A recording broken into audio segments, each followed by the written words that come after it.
ओम शांति। आज बाबा के 26 अगस्त 21 के महावाक्य हैं।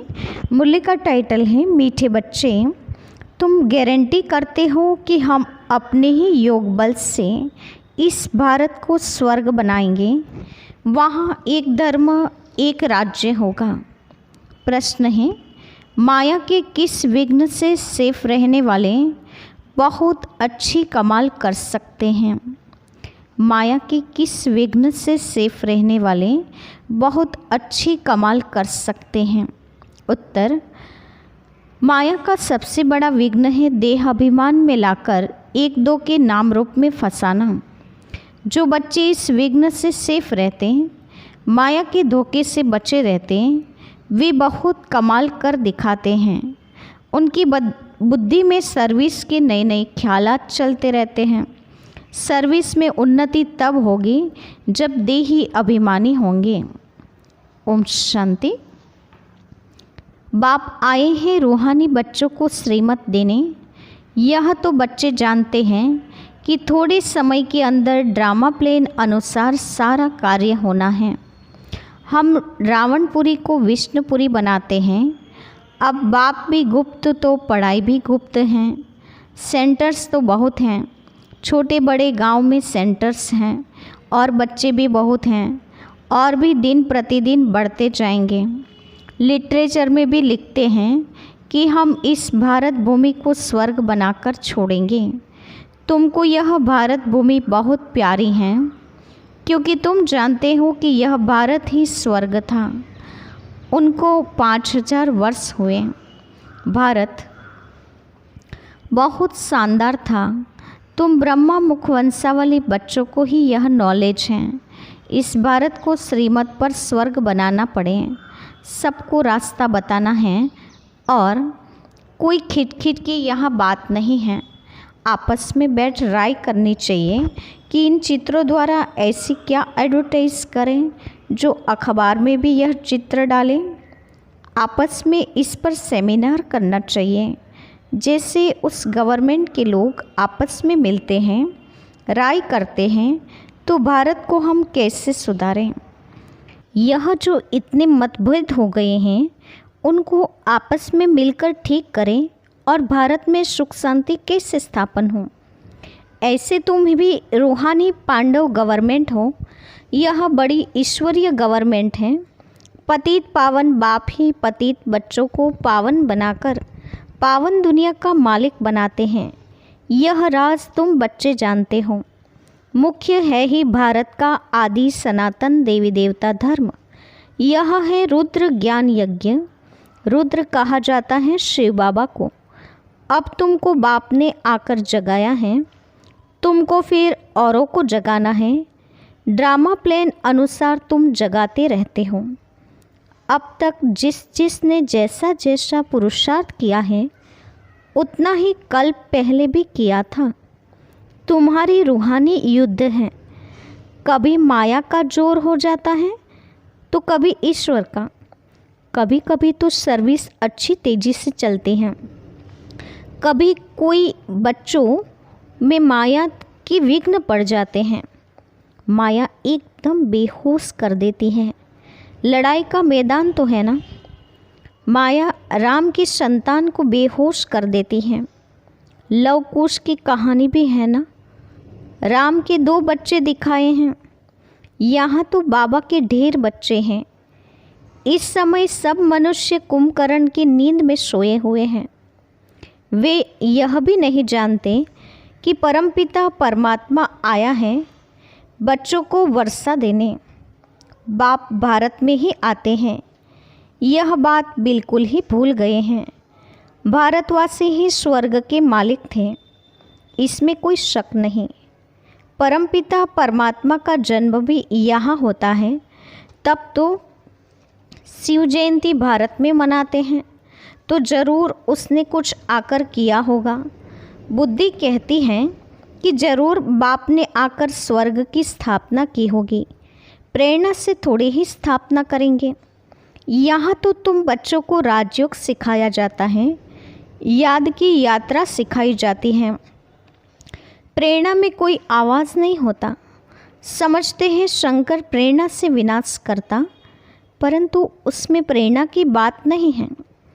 तुम समझ गए हो कि ड्रामा में उन्हों का पार्ट ही है मुश्किल बनाना। वे विनाश अर्थ निमित्त बने हुए हैं। प्रेरणा शास्त्रों का अक्षर है, इसमें प्रेरणा की तो बात ही नहीं है। ड्रामा अनुसार विनाश तो होना ही है। गाया हुआ है महाभारत लड़ाई में यह मुश्किल आदि काम में आए थे। जो पास्ट हो गया है वह फिर रिपीट होना है। तुम गारंटी करते हो कि हम योग बल से स्वर्ग की स्थापना करेंगे। वहाँ एक धर्म होगा तो दूसरे सब धर्म कहाँ होंगे? जरूर विनाश हो जाएंगे। ये सारी समझने की बातें हैं। गाया हुआ है ब्रह्मा द्वारा स्थापना, विष्णु द्वारा पालना तो ठीक है, लेकिन शंकर को तो शिव के साथ मिला दिया है, यह तो रॉन्ग है। शिव शंकर कह देते हैं क्योंकि शंकर तो कोई काम नहीं करते तो शिव से मिला दिया है। परंतु शिव बाबा कहते हैं मुझे तो बहुत काम करना पड़ता है, सबको पावन बनाना पड़ता है। मैं इस ब्रह्मा तन में प्रवेश कर इस साकार द्वारा स्थापना का कार्य कराता हूँ। शंकर का तो कोई पार्ट है नहीं। शिव की पूजा होती है। शिव ही कल्याणकारी झोली भरने वाला है। शिव परमात्मा नमः कहते हैं ना। यह ब्रह्मा भी प्रजापिता ठहरा। ब्रह्मा सो विष्णु, विष्णु सो ब्रह्मा, यह तो बड़ी गुह्य बातें हैं। यह सिर्फ तुम बच्चे ही जानते हो। सेंसिबल बच्चों की बुद्धि में ज्ञान झट समझ में आ जाता है। मनुष्य को कुछ भी समझ नहीं है कि पतित पावन बाप कब आएंगे। अब तो कलयुग का अंत है। अगर कहते कि कलयुग के अंत में 40,000 वर्ष पड़े हैं तो अभी कितना और पतित बनेंगे, कितना दुख सहन करेंगे। कलयुग में सुख तो होगा नहीं।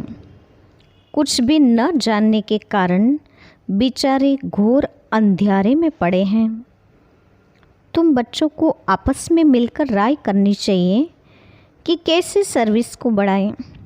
बाप प्लान तो बताते रहते हैं कि फिर बच्चों को आपस में मिलना है, चित्रों पर अच्छी रीति समझाना है। यह भी ड्रामा अनुसार चित्र बनते जा रहे हैं। बच्चे जानते हैं कि जो जो समय पास होता जाता है हूबहू ड्रामा चलता रहता है। बच्चों की अवस्थाएं तो कब ऊपर कब नीचे, यह चलता रहेगा। बाबा भी साक्षी होकर देखता है। कभी कभी बच्चों पर ग्रहचारी बैठती है तो उनको मिटाने के लिए प्रयत्न कराते हैं। बाबा घड़ी घड़ी कहते हैं कि बाप को याद करो, लेकिन देह अभिमान में आ जाते हैं, इसलिए ठोकरें खाते हैं। इसमें देही अभिमानी बनना पड़े, परंतु बच्चों में देह अभिमान बहुत है।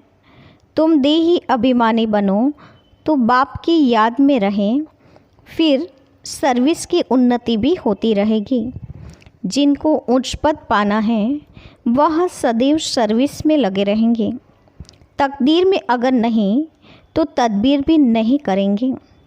खुद कहते हैं कि बाबा हमको धारणा नहीं होती है, बुद्धि में नहीं बैठता है। धारणा अगर नहीं होती तो खुशी भी नहीं रहती है। जिनको धारणा होती है तो खुशी भी रहती है। समझते हैं कि शिव बाबा आया हुआ है। बाप कहते हैं बच्चे तुम अच्छी रीति समझकर फिर औरों को भी समझाओ।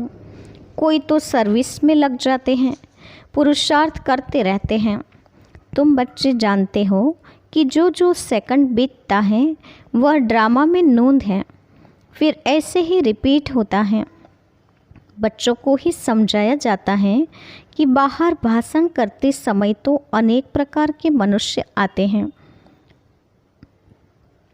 तुम बच्चे जानते हो कि सभी वेद शास्त्र गीता आदि पर ही भाषण करते हैं। उनको यह पता थोड़ी है कि यहाँ ईश्वर अपना और इस रचना के आदि मध्य अंत का रहस्य समझाते हैं। चित्रों में कितना अच्छी तरह दिखाया है कि परमात्मा कौन है। यह बातें प्रोजेक्टर पर तो समझा नहीं सकते, प्रदर्शनी में चित्र भी सामने खड़े हैं और फिर तुम समझा कर पूछ भी सकते हो कि अब बताओ कि गीता का भगवान कौन है, ज्ञान का सागर कौन है, पवित्रता सुख शांति का सागर लिबरेटर गाइड कौन है। कृष्ण के लिए तो कह नहीं सकेंगे। परमात्मा की महिमा अलग है। पहले लिखाना भी चाहिए, प्रॉब लेना चाहिए, सबसे सही भी लेनी है। इस समय सारी दुनिया में लड़ाई झगड़ा ही है, सब आपस में लड़ते रहते हैं। 5 विकार भी मनुष्य में गाए जाते हैं, जानवर की तो बात ही नहीं है। विशेष वर्ल्ड, वाइसलेस वर्ल्ड मनुष्यों के लिए गाया हुआ है। कलयुग में है आसुरी संप्रदाय, सतयुग में है दैवी संप्रदाय। मनुष्य इतने तमोप्रधान बुद्धि हैं जो बिल्कुल समझते नहीं हैं कि हम ही आसुरी संप्रदाय हैं। देवताओं के आगे जाकर गाते भी हैं, हम ही नीच पापी हैं, हम निर्गुण हारे में कोई गुण नहीं। तुम तो उन्हों को सिद्ध कर बता सकते हो कि सीढ़ी के चित्र में बड़ा क्लियर है, दिखाया हुआ है कि कैसे चढ़ती कला है फिर उतरती कला है। भारतवासियों के लिए मुख्य है सीढ़ी का चित्र, यह है सबसे अच्छी चीज़। इस चित्र पर बहुत अच्छा समझा सकते हो। 84 जन्म पूरे कर फिर पहला नंबर जन्म लेना है, फिर उतरती कला से चढ़ती कला में जाना पड़े। हर एक का विचार चलना चाहिए कि सबको रास्ता कैसे बताएं। ख्यालात नहीं चलेंगे तो सर्विस कैसे करेंगे। चित्रों पर समझाना बहुत सहज होता है। सतयुग की बात सीढ़ी उतरनी ही है। बच्चे जानते हैं कि अब हम ट्रांसफ़र हो रहे हैं, लेकिन सीधा सतयुग में नहीं जाते हैं, पहले शांतिधाम में जाना है। तुम जानते हो हम पार्टधारी हैं, बाकी तुम्हारे में भी नंबरवार हैं जो अपने को पार्टधारी समझते हैं इस ड्रामा के। दुनिया में ऐसा कोई नहीं कह सकते कि हम पार्टधारी हैं। हम लिखते भी हैं कि हर एक मनुष्य मात्र इस बेहद ड्रामा के एक्टर्स होते हुए भी ड्रामा के मुख्य एक्टर्स, डायरेक्टर और ड्रामा के आदि मध्य अंत को नहीं जानते हैं, तो वह बेसमझ हैं। इस लिखने में कोई हर्जा नहीं है। एक कान से सुन दूसरे से निकाल नहीं देना चाहिए। सर्विस, सर्विस और सर्विस। बाबा जानते हैं कि बच्चों पर कभी ग्रहचारी भी बैठती हैं। जब ग्रहचारी बैठती तो कितना नुकसान हो जाता है, वह बाप जानते हैं। साहूकार गरीब बन पड़ते हैं, कारण तो होता है ना। बहुतों को बाबा समझाते भी रहते हैं, बच्चे नाम रूप में कभी नहीं फंसना, नहीं तो माया ऐसी है जो नाक से पकड़ खड्डे में डाल देगी। माया बड़ा धोखा दे देगी। आशिक मासूक यहाँ नहीं बनना है। आशिक मासूक कोई विकार के लिए बनते, दूसरे सिर्फ रूप पर फिदा होते। तुम जानते हो सेंटर्स पर भी ऐसे माया के विघ्न बहुत पड़ते हैं, एक दो के नाम रूप में फंस जाते हैं। माया ऐसी प्रबल है जो माता के रूप नाम रूप में, कन्या के नाम रूप में भी फंस पड़ती हैं। पुरुषार्थ करते हुए भी माया एकदम पकड़ लेते हैं। इसीलिए बाबा सावधानी देते हैं कि बच्चे, माया बहुत फंसाने की कोशिश करेगी, लेकिन तुमको फंसना नहीं है। देह अभिमान में नहीं आना चाहिए। अपने को आत्मा समझ बाप को याद करना है। माया के धोखे से बचते रहना है। तुम बच्चों को बाप गुल गुल फूल बनाने आए हैं। तुम्हें किसी बात में संशय नहीं आना चाहिए। अगर दिल में संशय आया तो सर्विस अच्छी तरह कर नहीं सकेंगे, अंदर गुटखा खाते रहेंगे। हिम्मत रखनी चाहिए, टाइम बहुत थोड़ा है। बाबा की मूल्य सुनेंगे तो उत्साह में आएंगे। आत्म प्रकाश बच्चा ठीक रीति चित्रों तरफ अटेंशन दे रहा है। बॉम्बे वालों को भी दिमाग में आना चाहिए, मुख्य चित्र को पहले बनाना पड़े, जांच करनी चाहिए, बाबा डायरेक्शन देते रहते हैं कि कैसे चित्रों में उन्नति होनी चाहिए। ऐसी कोई युक्ति रचो जो सीढ़ी का चित्र एरोड्रम पर रखा जाए।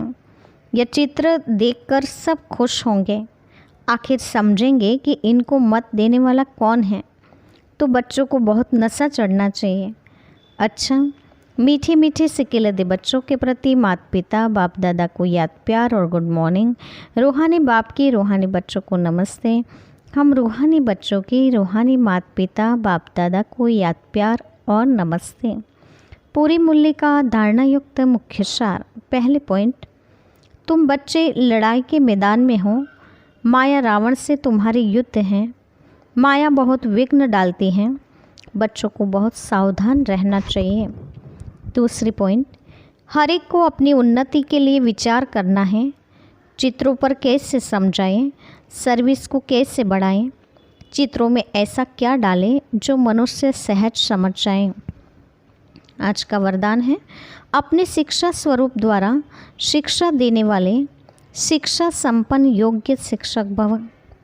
अपने शिक्षा स्वरूप द्वारा शिक्षा देने वाले शिक्षा संपन्न योग्य शिक्षक भव। योग्य शिक्षक उसे कहा जाता है जो अपने शिक्षा स्वरूप द्वारा शिक्षा दे। उनका स्वरूप ही शिक्षा संपन्न होगा। उनका देखना चलना भी किसको शिक्षा देगा। जैसे साकार रूप में कदम कदम हर कर्म शिक्षक के रूप में प्रैक्टिकल में देखा, जिसको दूसरे शब्दों में चरित्र कहते हैं। किसी को वाणी द्वारा शिक्षा देना तो कॉमन बात है, लेकिन सभी अनुभव चाहते हैं तो अपने श्रेष्ठ कर्म श्रेष्ठ संकल्प की शक्ति से अनुभव कराओ। स्लोगन है, संकल्पों की सिद्धि प्राप्त करने के लिए आत्मशक्ति की उड़ान भरते चलो। संकल्पों की सिद्धि को प्राप्त करने के लिए आत्मशक्ति की उड़ान भरते चलो। अच्छा, ओम शांति।